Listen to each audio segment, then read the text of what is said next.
오늘 사무엘하 12장에 있는 말씀인데요. 지난주에 이어서 다윗의 회개라는 말씀의 제목으로 이 시간 은혜 나누도록 하겠습니다. 누구의 회개라고요? 다윗의 회개. 지난 시간에 살펴봤던 것처럼, 지난주에 살펴봤던 것처럼 다윗은 우리아의 아내 밧세바를 범하고 그 남편 우리아를 죽인 다음에 그 처를 자기의 아내로 삼는 아주 흉악한 그런 죄를 저지르게 됐어요. 본문의 말씀은 이러한 다윗의 범죄에 대해서 하나님이 나단 선지자를 보내서 책망하시고 심판을 선언하신 그런 말씀입니다. 다윗의 죄가 비록 사람에게는 숨겨진 바 같았지만 그러나 사람의 심장과 모든 것까지 꿰뚫어 보신 하나님께서는 다윗의 모든 범죄 행각을 다 지켜보고 계셨던 거예요. 그리고 하나님께서 이것을 악하다 라고 이렇게 선언을 하신 겁니다. 그리고 이제 오늘 드디어 하나님께서 그종 나단을 보내가지고 다윗을 보내서 책망하시고 또 심판하시겠다라고 말씀하시고 그 얘기를 듣고 다윗이 회개를 하게 되는데 오늘 이 말씀을 통해서 다시 한번 은혜를 받고자 합니다. 첫 번째, 나단이 비유로 다윗의 죄를 깨닫도록 한 겁니다. 비유를 한 가지 들었어요. 그 비유가 1절부터 4절까지 나오게 되는데 한번 읽어보시겠어요? 1절부터 4절.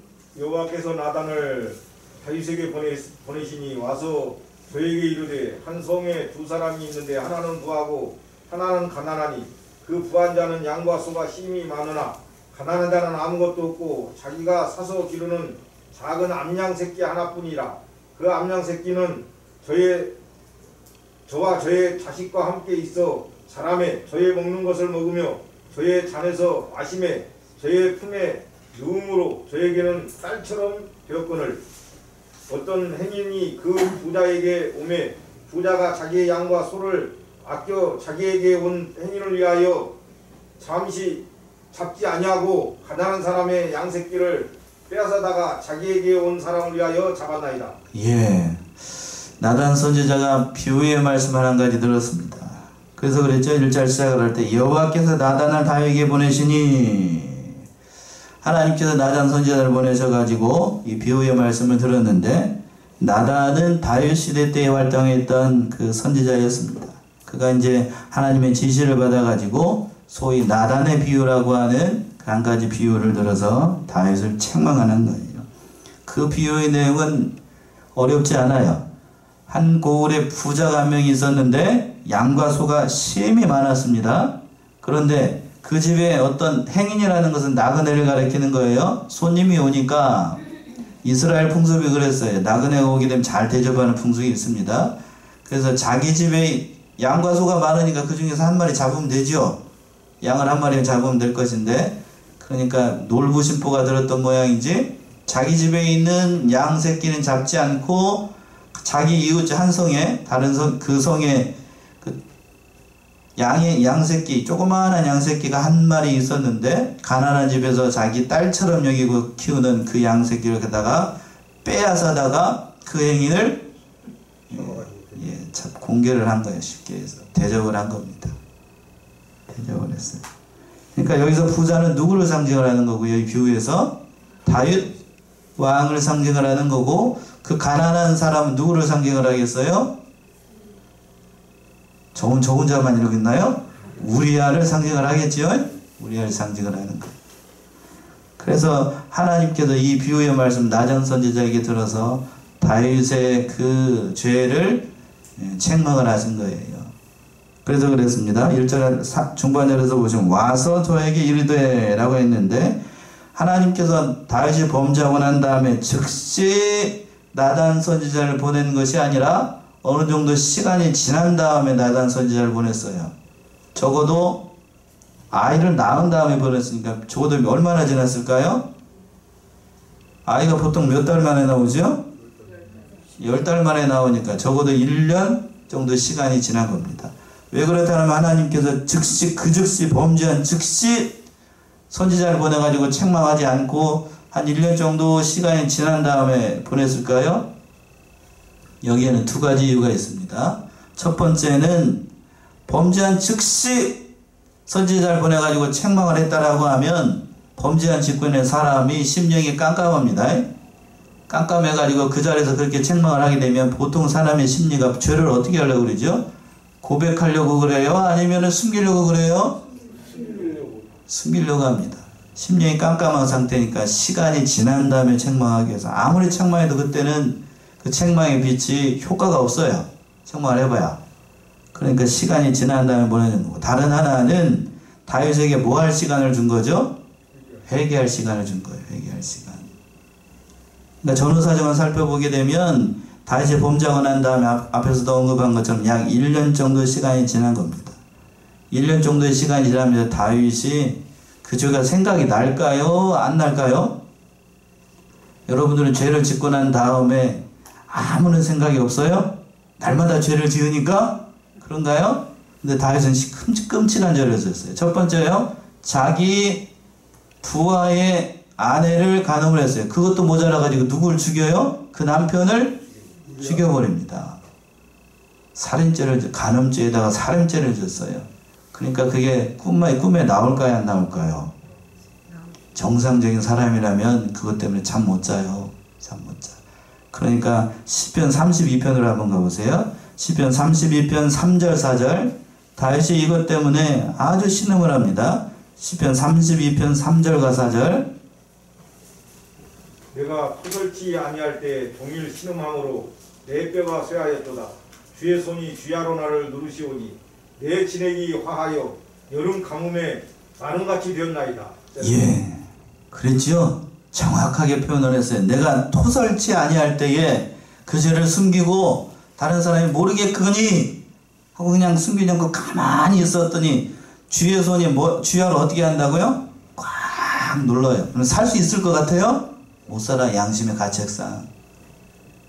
그래서 이 다윗이 이 죄로 인해서 이렇게 심적으로 고통을 당할 때에 나단 선지자가 와가지고 그 비유의 말씀으로 다윗의 그 심령에 책망을 한 거예요. 책망을 했습니다. 그러니까 다윗은 이 나단 선지자를 존경하고 잘 따랐어요. 그랬죠? 사무엘하 그 7장에서 보게 되면 하나님의 성전을 지을 때에 누가 그 옆에 있었냐면 나단이 옆에 있었어요. 그렇죠? 그 모든 의무를 다, 그 어려운 일들을 다 나단 선지자에게 상의하면서 했던 사람이 다윗인데, 그러니까 하나님께서 그 나단이라고 하는 선지자를 통해서 다윗을 가장 잘 아는 사람에게 하나님께서 그 책무를 맡기신 거예요. 뒤에 가서 다시 한번 말씀드리겠지만 나단의 심정이 어땠을까? 여러분 한번 생각해 보세요. 나단의 심정이 어땠을지. 그 비유의 말씀을 듣고 다윗이 5절과 6절처럼 말씀을 하게 되는데, 반응을 보이게 되는데, 5절 먼저 한번 보시겠어요? 5절이요. 다윗이 그 사람을 크게 노하여 나단에게 이르되 여호와의 사심을 가리켜 맹세하노니 이 일을 행한 사람은 마땅히 죽을지라. 예. 5절 보시면 다윗이 그 사람을 크게 놓아요. 다윗이 화를 냈습니다. 이 나단 선지자의 비유의 말씀을 듣고 자기에게 한 말인 줄은 모르고요. 자기에게 한 말인 줄은 모르고 다른 사람인 줄로 알고, 그게 무슨 자기 집에 그렇게 양이 많고 소가 많은데 가난한 집에서 딸처럼 기르는 그 암양 새끼를 잡아다가 손님을 대접했다고 하니까 이 흉악무도한 사람이라고 얘기를 했어요.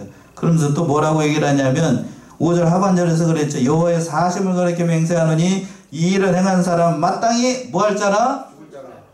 예. 그럼 누가 죽어야 되는 거예요 지금? 다윗 죽어야 돼요. 말씀대로 하게 되면 죽어야 됩니다. 다윗 죽여야 돼요. 하나님의 공의를 깨뜨렸다는 얘기지요. 하나님의 공의. 이 일을 행한 자는 마땅히 죽을 자라. 이 비열한 부자의 얘기를 듣고 난 다음에 다윗이 아주 치가 떨려가지고 그렇게 얘기를 한 겁니다. 만약 이것이 자기 자신이었다라고 하면 아마 뭐라고 변명을 했을지 모르겠는데 이렇게 얘기를 한 거예요. 그러니까 사람이라는 것이 그렇습니다. 자기 자신한테는 관대합니다. 여러분도 그런가요? 내 몸뚱아리가 천근만근이고 그러면 아이고 오늘은 몸이 안 좋으니까 좀 쉬고 그렇게 해야 되겠다. 그런데 다른 사람에 대해서는 관대하지 않고 뭐 하기가 쉽냐면 정죄하기가 쉬워요. 그게 사람이라고요. 어쩔 수 없는 인간의 한계입니다. 옆에서 남편이나 아내가 내 마음에 들지 않게 되면 뭐부터 나가냐면 바로 그냥 입부터 나가요. 입부터 아주 그냥 잔소리부터 나가게 되는데 그게 사람의 성질이라고 하는 거예요. 오늘 본문의 말씀에서도 다윗도 마찬가지예요. 다윗도 그렇게 얘기를 해서 마땅히 죽을 자라고 얘기합니다. 또 6절 보시면 또 뭐라고 말씀합니까? 6절이요. 저가 불쌍히 여기지 않고 이 일을 행하였으니 그 양새끼를 4배나 갚아줘야 하리라. 예, 4배를 갚아줘야 된다라고 얘기를 했습니다. 이건 율법에 있는 내용이에요. 그러니까 4배를 갚아줘야 된다. 율법대로 하나님의 일을 처리하기 위해서 하나님께서 나단 선지자에게 이 비유를 들게 하고 그리고 난 다음에 다윗의 입을 통해서 이렇게 고백하게 한 이유는 하나님의 율법을 네가 모르는 사람이냐 아는 사람이냐를 다윗에게 찔러본 거예요. 뭔 얘기인지 아시겠어요? 예. 율법에 대해서 정확히 아는 사람이 하나님 앞에 그런 죄를 범할 수 있느냐는 의미도 담겨 있어요. 그래서 다윗의 이 반응을 듣고 난 다음에 두 번째, 나단이 다윗의 죄를 책망하고 하나님의 징계를 선언합니다. 나단 선지자가 다윗의 죄를 책망해요. 7절과 8절 먼저 한번 읽어보세요. 7절 8절. 나단이 다윗에게 이르되 당신이 그 사람이라. 이스라엘의 하나님 여호와께서 이처럼 이르시기를 내가 너로 이스라엘 왕을 삼기 위하여 네게 기름을 붓고 너를 사울의 손에서 구원하고 네 주인의 집을 네게 주고 네 주인의 처들을 네 품에 두고 이스라엘과 유다 족속을 네게 맡겼느니라. 만일 그것이 부족하였을 것 같으면 내가 네게 이것저것을 더 주었으리라. 예, 나단이 다윗의 고백을 듣고 먼저 뭐라고 얘기를 하냐면 단도직입적으로 뭐라고 그랬어요? 당신이 그 사람이라. 잠 좀 깨십니까? 당신이 그 사람이라. 마땅히 죽을 자라. 4배나 갚아야 된다. 다윗이 이렇게 반응을 하니까 다윗의 얘기를 듣고 난 다음에 나단 선지자가 그랬을 거예요. 얘기를 당신이 그 사람이라 얘기를 할 때 조용히 속삭이듯이 당신이 그 사람이라 이렇게 얘기했겠어요? 아니겠죠? 당신이 그 사람이다! 그렇게 얘기를 했겠죠? 지금처럼. 정신이 번쩍 납니까? 이런 말을 할 때 나단이 어떻게 했어요? 심정이 어떻게 했어요? 죄송해요. 제 손도 아프네. 어떻게 했어요? 나단의 심정이 어떻게 했어요? 뒤에 가서 더 잘 나와요. 나단의 심정이 어떻게 했어요? 나단이 앞에 사무엘 7장에서 하나님의 성전을 건축했다고 하는 다윗의 마음을 보고 얼마나 기뻐했는지 몰라요. 하나님께 기도해보지도 않고 나단이 그것이 하나님 앞에 참 좋은 일이니까요. 뭐라고 얘기를 했냐면 한번 보세요. 사무엘 7장 몇 장 안 되니까 7장 보세요. 사무엘하 7장 2절에서부터 3절 한번 읽어보세요. 사무엘하 7장 2절에서. 선지자 나단에게 이르되 볼지어다 나는 백향목궁에 거하거늘 하나님의 괴는 희량 가운데 있도다. 나단이 왕께 구하되 여호와께서 왕과 함께 계시니 무릇 마음에 있는 바를 행하소서. 예.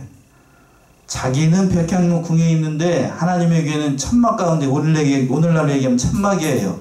천막 가운데 있는 것을 보고 너무 안타까워지고 이렇게 얘기를 하니까 나단이 하나님 앞에 기도해 보지도 않고 그 자리에서 즉석에서 얘기를 하는 거예요.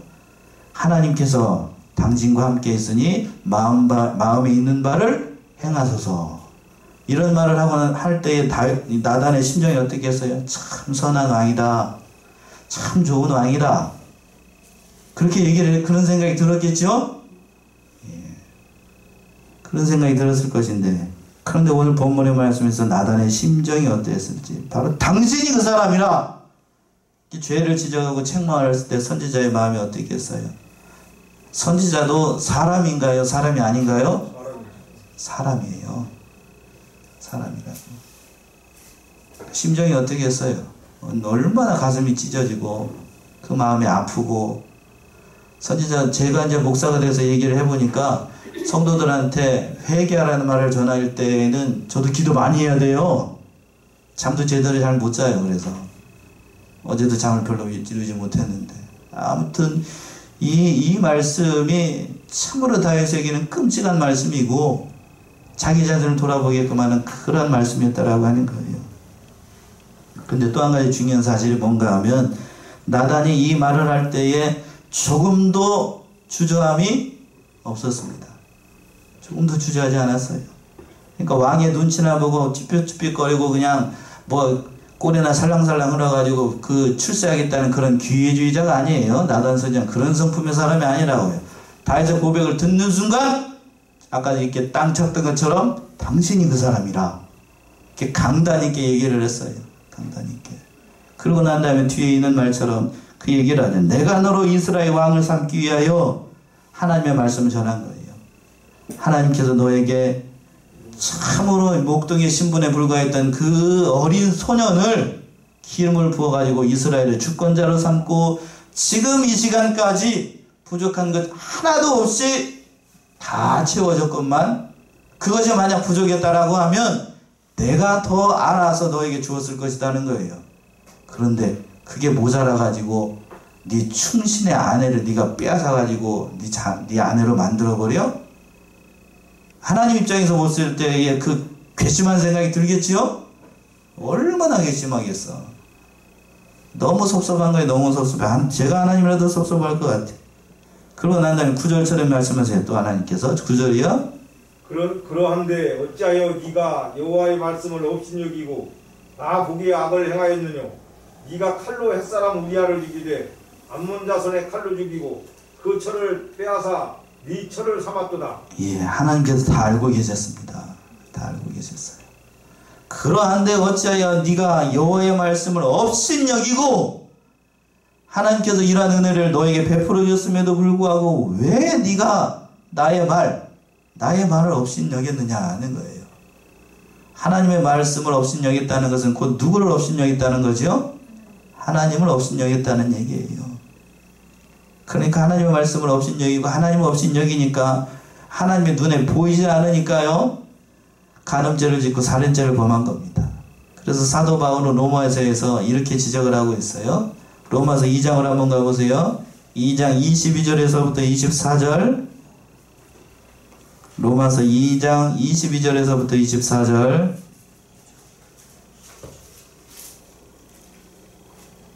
간음하지 말라. 말하는 네가 간음하느냐. 우상을 가증히 여기는 네가 신사물건을 도적질하느냐. 율법을 잘하는 네가 율법을 범함으로 하나님을 욕되게 하느냐. 기록된 바와 같이 하나님의 이름이 너희로 인하여 이방인 중에서 모독을 받는도다. 예, 사도 바울이 정확하게 지적을했어요. 간음하지 말라 라고 명했더니 누가 간음해요? 네가 간음하고 우상을 가증히 여기지 말라 라고 했더니 신사의 물건을 도둑질하고 또 율법을 자랑하는 데가 율법을 뭐하고? 범하고 그것 때문에 하나님께서 욕이 돌아가요. 지금 다윗이 그런 일을 하고 있어요. 다윗은 율법을 잘 아는 사람이에요. 그렇죠? 앞에서도 확인을 했어요. 율법을 그렇게 잘 아는 사람이 이 하나님께서 명하신 그 말씀을 어기다니 도대체가 될 일이 아니다는 얘기예요. 그러면서 9절 하반절에서 그랬죠. 네가 칼로 옛사람 우리아를 죽이되 암몬 자손의 칼로 죽이고 그 철을 빼앗아 내 철을 삼았도다. 사람의 눈으로 봤을 때에는 우리아가 전쟁 중에 죽은 것처럼 보였습니다. 험한 전쟁터에서. 그러나 하나님께서는 그 다윗이 교사를 해가지고 요압하고 같이 우리아를 죽게 만들었다는 사실을 하나님이 이미 다 알고 계셨어요. 이미 다 알고 계셨어요. 다 보고 계셨어요. 다 보고 계셨어요. 그러니까 그 전쟁에 참여했던 다른 병사들은 우리아가 그냥 허망하게 죽었다라고 했지만 하나님은 그것까지 다 살피고 계셨던 거예요. 하나님은 다 알고 그렇게 행동을 하셨습니다. 그러고 난 다음에 다윗에게 이렇게 얘기를 하고 난 다음에 하나님께서 나단을 통하여서 징계를 선언하게 되어 그 말씀이 10절에서부터 12절의 말씀이에요. 10절에서부터 12절. 이제 네가 나를 업신여기고 햇사람 우리아의 철을 빼앗아 네 철을 삼았은즉 칼이 네 집에 영영이 떠나지 아니하리라 하셨고 여호와께서 또 이처럼 이르시기를 내가 네 집에 재화를 일으키고 내가 네 처들을 가져 네 눈앞에서 다른 사람에게 주리니 그 사람이 네 처들로 더불어 백지에 동침하리라. 너는 은밀히 행하였으나 나는 이스라엘 무리 앞 백주에 일을 행하리라 하셨나이다. 네. 10절 시작을 할 때 그랬죠. 네가 나를 어떻게 여기고? 업신여기고. 하나님이 살아계심을 믿는 네가 나를 업신여겼으니까 하나님을 업신여긴 대가가 뭔지를 내가 보여주겠다는 거죠. 예, 오늘 말씀 굉장히 무서워요. 하나님의 징계. 세 가지로 징계를 했는데 아주 그냥 첫 번째로 보게 되면 뭐가 떠나지 않는다고 그랬냐면 칼이 네 집에서 영영이 떠나지 않게 될 것이다. 이 말씀 그대로 이루어집니다. 자기 집안 식구들처럼 자기 집안 식구들끼리 서로 죽여요.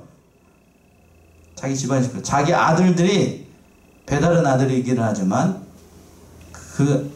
자기 아버지가 지었던 죄를 그대로 답습을 합니다. 암논이 압살롬의 누이를 갖다가 겁간을 해버려요. 강간을 해버린다고요.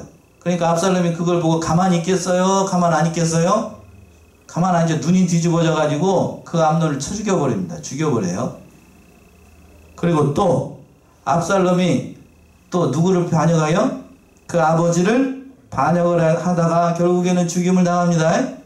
그리고 또 아도니아가 또 솔로몬을 반역을 했다가 솔로몬한테 죽어요.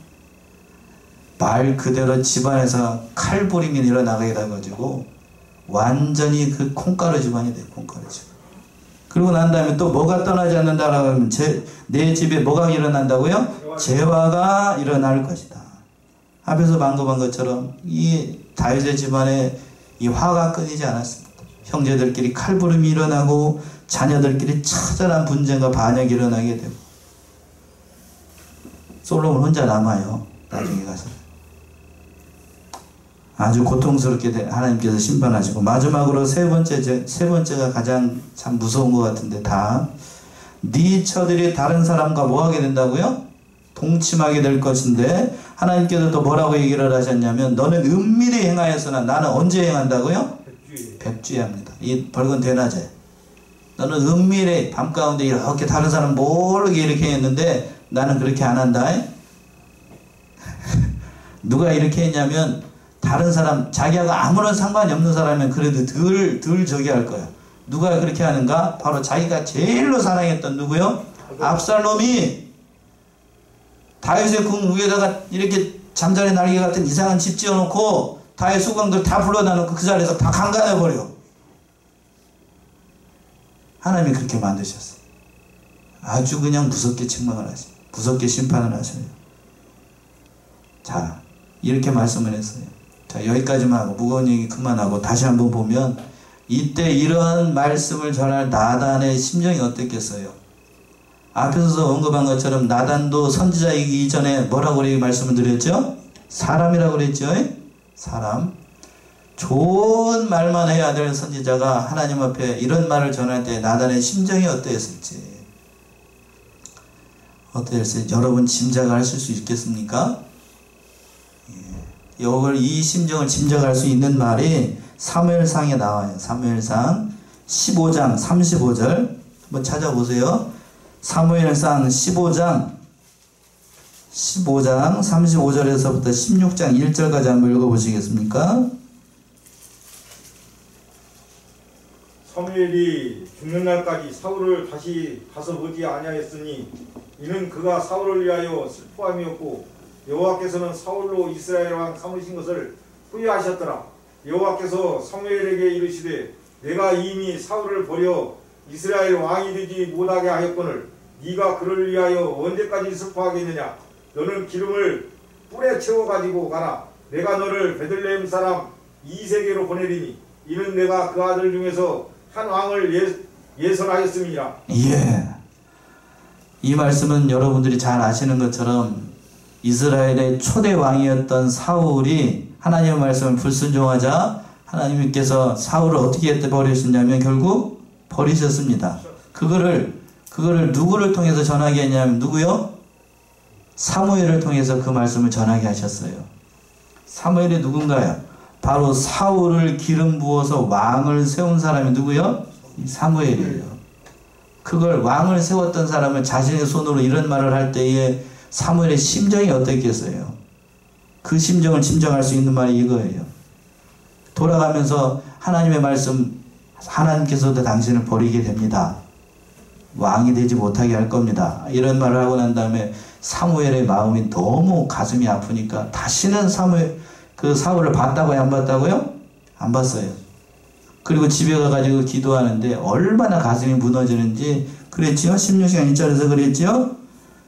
사울을 버려 이스라엘 왕이 되지 못하게 하는 것은 네가 그를 위하여 언제까지 슬퍼하겠느냐. 사무엘도 사람인지라 자신의 아들과 같은 사람이에요. 사울은. 그런 사람이 하나님 앞에 버림받는 것을 보고 너무 가슴이 아프니까 이렇게 했던 거예요. 바로 오늘 거기까지 하고 오늘 본문의 말씀 나단이 하나님의 징계를 선포하고 날 때에 나단의 심정이 이렇지 않겠어요? 그러니까 왜 이렇게 만드냐는 거예요. 죄가 그만큼 무섭다는 거예요. 죄가 그렇게 무서워요. 이 말을 듣고 그래도 다행인 것은 뭔가 하면 다윗이 오늘 마지막 절에 13절에서 보게 되면 회개합니다. 마지막 세 번째 다시 다윗이 자신의 죄를 회개하게 돼요. 13절이요. 다윗이 나단에게 이르되 내가 여호와께 죄를 범하였노라 하매 나단이 다윗에게 대답하되 여호와께서 당신의 죄를 사하셨나니 당신이 죽지 아니하려니와. 예. 당신이 바로 그 사람이라. 나단의 책망을 듣고 난 다음에 다윗의 반응이 뭐였냐면 뭐라고 대답을 했어요? 내가 여호와께 죄를 범하였노라. 자신의 죄를 솔직하게 고백을 합니다. 핑계도 되지 않고 나단 선지자의 책망을 은폐하지도 않고 변명하지도 않고 내가 여호와께 죄를 범하였습니다. 이렇게 솔직하게 고백을 해요. 그래도 다윗이 소망이 있었던 거는 뭐냐면 아직도 믿음이 있었다는 증거는 자신의 죄를 인정했다는 것, 회개했다는 것이 참으로 귀한 거예요. 왕의 위치에 있는 왕의 위치에 있는 사람이 선지자의 말을 들었다고 해서 죄를 자백하고 회개하기가 쉬울까요? 어려울까요? 그때 당시 왕의 권력은 지금 대통령 권력하고는 비교가 안 됩니다. 절대 권력이었어요. 절대 권력. 그래서 다른 왕들 보게 되면 성경에서 보게 되면 선지자가 죄를 책망을 할 때에 그 선지자를 잡아 죽이거나 혹은 옥에 가두는 일들이 많았어요. 목배임을 당한 선지자들이 많다고요. 진짜로 그랬습니다. 그런데 이 나단 선지자의 책망을 듣고 다윗은 자신의 죄를 다 고백해요. 하나님께서 다윗을 만나자 하나님께서 다윗을 평가한 말씀이 있어요. 내 마음에 어떠한 사람이라고요? 합한 사람이라고 평가를 했습니다. 내 마음에 합한 사람이라고 하나님께서 평가를 하신 이유가 바로 여기 있었던 거예요. 울맷돌 한 개로 골리앗을 쓰러뜨린 것, 그것이 다윗의 하나님의 마음에 합할까요? 그거 아니에요. 그거 아니라고. 사람은 연약하기 때문에 언젠가 실수할 수 있고 또 넘어질 수 있고 죄를 지을 수 있습니다. 거기에는 저도 포함되고 여러분들도 다 포함돼요. 그러나 그 죄를 지적을 했을 때에 다윗처럼 제가 하나님 앞에 죄를 범했습니다. 이렇게 고백할 수 있는 사람이 몇이나 될까요? 자, 우리 자신 한번 보자고요. 오늘날 대한민국의 현실을 보게 되면 다른 사람들이 이 죄를 지적을 하거나 정치 지도자들이나 다른 사람들에 대해서 그 잘못된 점 지적하게 되면 그들이 자신들의 잘못이나 그 치부 같은 것을 인정을 하고 내가 그런 사람입니다 라고 고백하는 사람이 한 사람이라도 있었던가요? 한번 보세요. 청문회를 하거나 뭐를 하거나 이렇게 할 때에 내가 그런 사람이었는데 앞으로 잘하겠습니다 라고 하는 사람이 한 사람이라도 있던가요? 있어요? 없어요? 정치 얘기를 하는 것이 아니라 여러분들이 더 잘하시잖아요. 변명하기 바쁘고 핑계대기 바쁘고 저는 그런 일이 없습니다 하기 바빠요. 근데 다윗은 그 책망을 듣고 이렇게 고백을 하는 거예요. 그게 하나님의 마음에 합한 사람의 특징입니다. 그 고백을 듣고 난 다음에 나단 선지자가 중반절에 있는 것처럼 얘기를 하죠. 여호와께서도 당신의 죄를 어떻게 하셨나니? 사하셨나니 당신이 죽지 아니하니라. 사울과는 달랐어요. 다윗은 사무엘이 책망을 했을 때에 사울은 어떻게 했냐면 변명하기 바빴습니다. 그랬죠? 하나님 앞에 좋은 걸 바쳐가지고 제사 드릴 목적으로 이렇게 했습니다. 변명하기 바빴어요. 그런데 다윗은 여러 가지 말로 하지 않고 제가 죄를 범했습니다. 이렇게 솔직하게 고백합니다. 그러니까 아무리 하나님 앞에 큰 죄를 지었다 할지라도 회개하게 되면 살 길이 열려요. 주홍같이 붉을지라도 흰 눈과 같이 깨끗하게 된다는 거 하나님께서 약속하신 그 말씀처럼 하나님께서 그 모든 죄를 용서해 주시는 거예요. 한 군데 한번 찾아볼까요? 이사야 1장 18절에서부터 20절.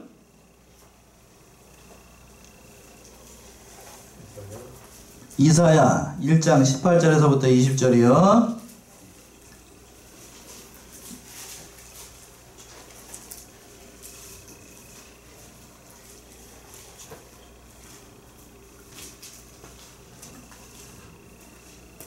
여호와께서 말씀하시되 오라 우리가 서로 변론하자. 너희 죄가 주홍 같을지라도 눈과 같이 이어질 것이요 진홍같이 붉을지라도 양털같이 되리라. 너희가 즐겨 순종하면 땅의 아름다운 소산을 먹을 것이요 너희가 거절하여 배반하면 칼에 삼키우리라. 여호와의 입의 말씀이니라. 예. 너희 죄가 주홍같이 같을지라도 눈과 같이 희어질 것이요 진홍같이 붉을지라도 양털같이 되리라. 하나님께 죄를 고백하는 자들은 이러한 복이 임한다라는 사실입니다. 그러니까 살 길은 죄를 누구에게 고백해야 돼요? 하나님께 고백해야 됩니다. 사람에게 고백하지 말고 하나님 앞에 진실하게 회개하면 하나님께서 철저하게 그 죄를 회개하면 하나님께서 그 죄는 용서하십니다. 그러나 그 죄의 결과로 일한 일까지 하나님께서 책임지시는 건 아닙니다. 그 죄의 결과로 뭔 일이 발생을 하는데요? 그 죄의 결과로 일어난 일들에 대해서는 하나님께서 징계를 통해서 엄히 받게 하십니다. 그 말씀이 14절에서부터 15절의 말씀이에요. 14절 15절이요. 이 일로 인하여 여호와의 원수로 크게 회방할 거리를 얻게 하였으니 당신의 낳은 아이가 정령 죽으리다 하고 나단이 자기 집으로 돌아가니라. 예, 당신이 낳은 아이가 정령 죽으리라고 말씀하십니다. 그러니까 우리아의 아내를 포마하고 다윗 사이에서 낳은 그 아이가 죽임을 당하게 될 것이다 라고 이제 나단 선지자가 얘기를 했는데, 이것은 죄의 대가로 얻은 것은 하나님께서 어떻게 하신다는 거냐면 데려가신다는 거예요. 범죄의 결과로 얻어진 그런 것들은 하나님께서 책망하신다는 거고 오늘 심판하신다는 거예요. 그러니까 죄의 결과, 죄의 열매는 오래가는 게 아닙니다. 오래가지 않아요.